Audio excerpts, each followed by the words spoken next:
नमस्कार सभी दोस्तों को। मित्रों, स्वागत आपका राजस्थान यूट्यूब चैनल पर। राजस्थानी हस्तकला पढ़ रहे हैं और उसमें हम फड़ पेंटिंग और पिछवाई की बात करेंगे। आपको पता है अंक देके जाता है। साथियों, एंटीबायोटिक सीरीज जिसमें आपका कला एवं संस्कृति का भाग नंबर 3 है। एक ऐसी दवा देके जा रहा हूं जिसको लगाने के बाद आपको कोई दवा की आवश्यकता नहीं पड़ेगी। ऐसी सीरीज जो ये कहते हैं विद्यार्थी कि सर समय नहीं मिल पा रहा, हम समय के अभाव में तैयारी नहीं कर पा रहे।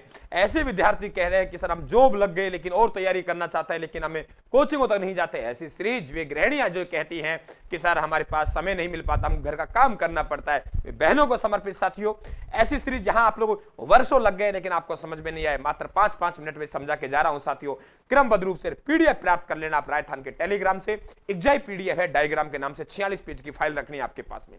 ये फाइल आपकी जिंदगी बदलने की भरोसा दिलाता हूं आपको।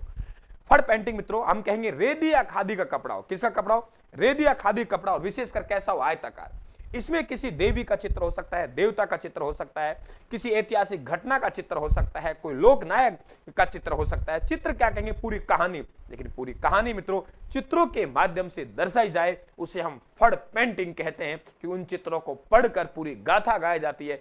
पढ़ने से शब्द ये पढ़ बना है तो फड़ पेंटिंग का मतलब साथियों ये बनेगा। इन चित्रों को देखकर जो जाति वाचन करती है मित्रों, उस जाति का नाम क्या है? भोपा। भोपा एक ब्रांड है। अलग अलग फड़ में अलग अलग जाति का भोपा होगा मित्रों। और ध्यान रखना, फड़ फटी पुरानी होती है तो पुष्कर झील में जाते हैं, विसर्जन करके आते हैं। हम पूछते हैं क्या किया रे बाबू? वे कहते हैं हमने फड़ को ठंडा कर दिया। फड़ को विसर्जन करना ठंडा करना कहलाता है। ये कला मित्रों जहां से निकली वे शाहपुरा भीलवाड़ा है। और इस कला को जन्मदाता कौन है? हम कहेंगे श्रीलाल जोशी है। कौन है मित्रों? श्रीलाल जोशी फड़ कला के क्या है साथियों? कलाकार है, पता होना चाहिए आप लोगों को। और अगर महिला पूछे आपसे तो कौन है? पार्वती जोशी। पहली महिला फड़ कलाकार, उनका नाम है पार्वती जोशी।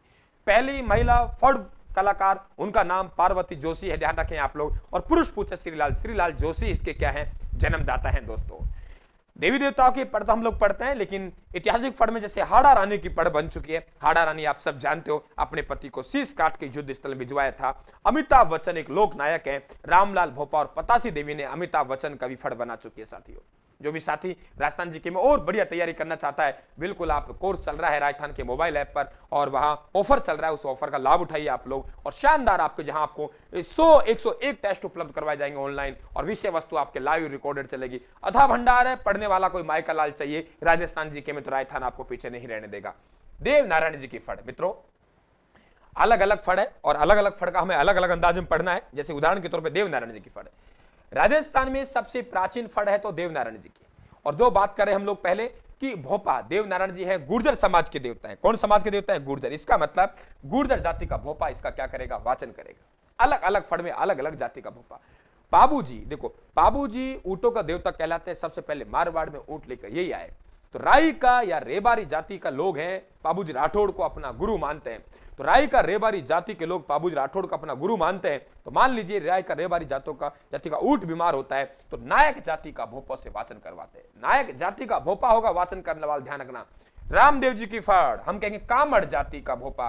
रामदेव जी ने कामड़ जाति चलाई थी तो कामड़ जाति को संगठित किया, कामड़िया पंथ चलाया। तो 13 ताली नृत्य करती है महिलाएं, रामदेव जी में कामड़ हो गए। राम दल्ला कृष्ण दल्ला की फड़ हम कहेंगे भाट जाति का भोपा, विशेषकर हाड़ोती में वाचन होता है इसका। भैंसासुर की फड़ चोरी करने से पहले बावरी जाति का भोपा इसका वाचन करेगा। तो भोपा पता होना चाहिए। वाद्य अंतर देवताओं के तो हम गले में जंतर बांधते हैं। तो देवता से मतलब देव नारायण जी में जंतर होगा। वाद्य अंतर कौन सा होगा? जंतर होगा। क्लियर? रावण हत्या ये रामदेव जी में भी है और हम कहेंगे कि आपके पाबू जी में भी रावण हत्या है। याद कैसे करेंगे? हालांकि राम ने रावण का वध किया था लेकिन हम हत्या बोलेंगे एक बार याद करने के लिए। राम ने रावण की हत्या की, पाबूजी कहा फिर भी रावण की हत्या की। क्या कहा मैंने? राम ने रावण की हत्या की, पाबूजी कहा फिर भी रावण की हत्या की। बात समझ गए?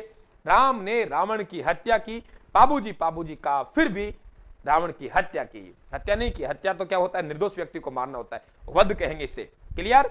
अब बात करते हैं हम लोग भैंसासुर की फड़। दोस्तों चोरी करने से पूर्व चोरी सफलता पूर्वक पूर्ण हो, इसलिए भैंसासुर की फड़ का वाचन करते हैं। चिल्ला चिल्ला के नहीं करते, मन ही मन में करते हैं, वरना साथियों हम पड़ोसी जाग जाएंगे, पकड़ेंगे भाई, अलवर के आएंगे। ध्यान रखना इस चीज का।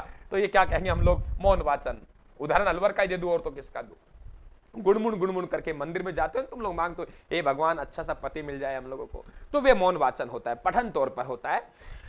बैसासुर की रामदल्ला कृष्णदल्ला की फड़ में कोई वाद्य यंत्र नहीं होता है, फिर भी तुम कहेंगे भगवान राम और कृष्ण यार क्या वाद्य यंत्र क्या हो सकता है, ये तो खुद वाद्य यंत्र ऐसी आवाज निकाल देते हैं, और फिर भी तुमने पंगा लिया, तुम्हें धूल चटा देंगे।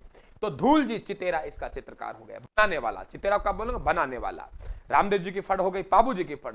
ऊंट बीमार होने पर ये फड़ का वाचन किया जाता है, ये ध्यान रखना, सबसे लोकप्रिय फड़ है, सबसे लोकप्रिय फड़।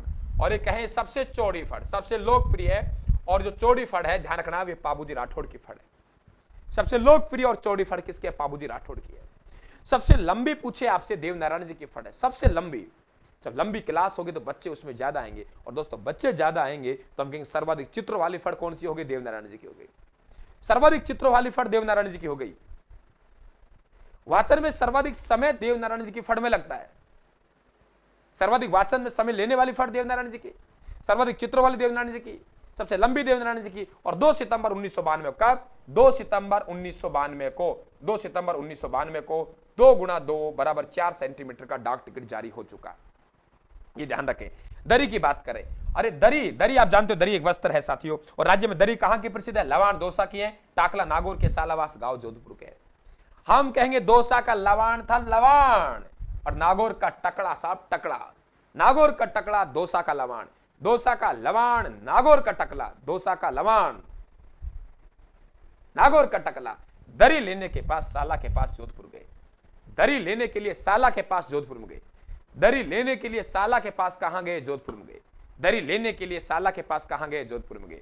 दरी लेने के लिए साला के पास कहां गए? जोधपुर गए। पता होना चाहिए आप लोगों को, बढ़िया सवाल बनेंगे आप लोगों को, ध्यान रखना इस चीज का।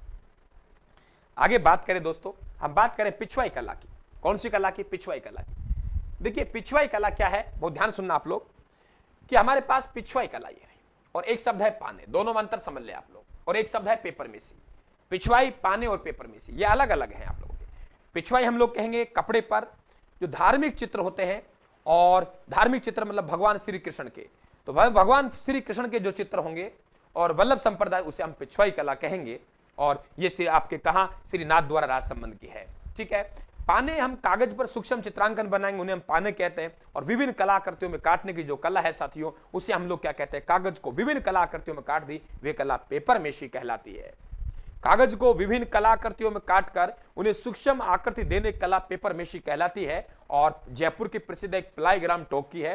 पाने हम कागज पर हम धार्मिक चित्र बनाएंगे, लक्ष्मण जी का पाना, गणेश जी का पाना, उसे पाने कहते हैं। हम दीपावली के अवसर पर पूजा करते हैं मित्रों। और सबसे सुंदर पाना है श्रीनाथ जी का, इसलिए श्रीनाथ जी के, श्रीनाथ द्वारा राजसमंद के पाने प्रसिद्ध है। और पिछवाई की हम लोग बात करें तो मित्रों पिछवाई भी श्रीनाथ द्वारा राजसमंद की प्रसिद्ध है। पीडीएफ आप प्राप्त कर लेना, टेलीग्राम पे आपको साथियों पीडीएफ मिल जाएगी। और मस्त रहिए, आनंद रहिए, और अच्छा स्कोर राजस्थान जी के प्राप्त कीजिए। धन्यवाद, राम राम साहब, थैंक यू।